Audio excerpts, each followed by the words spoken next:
மக்கள் திலகம் எம்ஜிஆர் பல திருமணங்களை நடத்தி வைத்தவர், பல திருமணங்களுக்கு தலைமை தாங்கியவர்.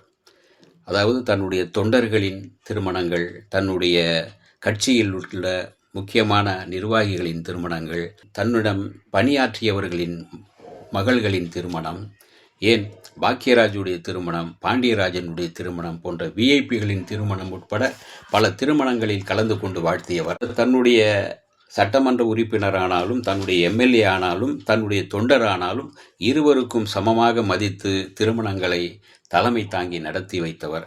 அப்படி சிறப்பாக அவர் பல திருமணங்களை நடத்தி வைக்கும்போது பல நேரங்களில் பல விஷயங்களை மனம் திறந்து மணமக்களை வாழ்த்தும் போது சொல்லியிருக்கின்றார். பல மணமக்களை அவர் வாழ்த்திய அந்த விஷயங்கள், அந்த வார்த்தைகள் அவர்கள் கடைபிடித்தால் வாழ்க்கையில் உயர முடியும் என்பதற்கு உதாரணமான அவருடைய சிந்தனை. அதாவது மணமக்களை அவர் வாழ்த்திய அந்த வார்த்தைகள், எம்ஜிஆரின் வாழ்த்துக்களை இங்கே உங்களுக்கு தருகின்றேன். உடல் நலம் இல்லாத போதும் கூட நடிகர் சத்யராஜினுடைய தங்கைகளின் திருமணத்திற்கு தலைமை தாங்கி நடத்தி வைத்தார் புரட்சித் தலைவர் எம்ஜிஆர். அதாவது மணமக்களுக்கு புரட்சித் தலைவர் எம்ஜிஆர் சொன்ன அந்த அறிவுரை, மணமக்களுக்கு வாழ்த்துக்களாக அவர் சொன்ன விஷயங்களை இங்கே தருகின்றேன். எவ்வளவு செல்வம் வந்தாலும் நம் வேலையை நாமே செய்து கொள்ள வேண்டும். இதை மணமக்கள் கட்டளையாக எடுத்துக்கொண்டாலும் சரி, உபதேசமாக எடுத்துக்கொண்டாலும் சரி, உழைத்து சம்பாதிக்க வேண்டும். உழைத்து சம்பாதிப்பவர்களே உயர்ந்தவர்கள் என்ற லட்சிய பிடிப்பிலே அவர்கள் வாழ வேண்டும். கணவன் மனைவி ஒருவருக்கு ஒருவர் உள்ளன்போடு நேசிக்க வேண்டும். அவர்கள் இருவர் இதயமும் அன்பால் கலந்திருக்க வேண்டும், நிறைந்திருக்க வேண்டும். ஒருவருக்கு ஒருவர் பாச உணர்வு கொண்டிருக்க வேண்டும். இவற்றையெல்லாம் பண்பாட்டால் தான் பெற முடியுமே தவிர பணத்தால் பெற முடியாது.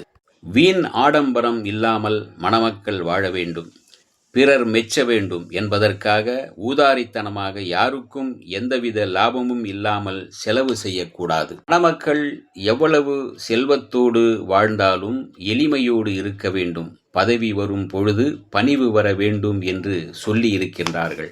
மணமக்கள் அதை கடைபிடிக்க வேண்டும். உங்களை வளர்த்த பெற்றோரை, உறவினர்களை, உங்களை உயர்த்தி விட்டவர்களை நீங்கள் என்றென்றும் மறக்காமல் இருக்க வேண்டும். எல்லோரும் நமக்கு வேண்டியவர்கள்தான். ஆனால் எங்கே யாரை வைக்க வேண்டும் என்று பார்க்க வேண்டும். குடும்பத்தில் கலகம் விளைவிப்பவர்களோடு தொடர்பு வைத்து கொள்ளக்கூடாது.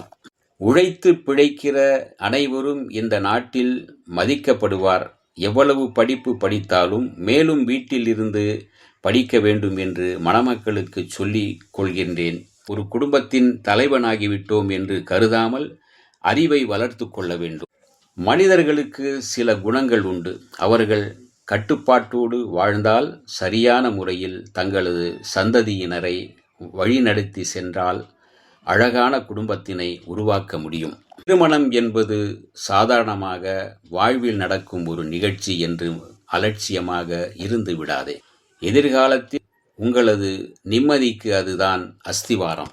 ஒன்றுபட்டு வாழ்கின்ற சமுதாயம், பிரிவுபடுத்த முடியாத சமுதாயம் எதிர்கால சந்ததிகளாக இந்த நாட்டிற்கு கிடைத்தால்தான் நாடு நல்ல பலனை பெற முடியும். நாமும் சிறப்பாக வாழ முடியும். திருமண நிகழ்வில் புரட்சித் தலைவர் சொன்னதை, மணமக்களுக்கு சொன்ன இந்த அறிவுரையை இங்கு உங்களுக்கு நினைவுபடுத்துகின்றேன்.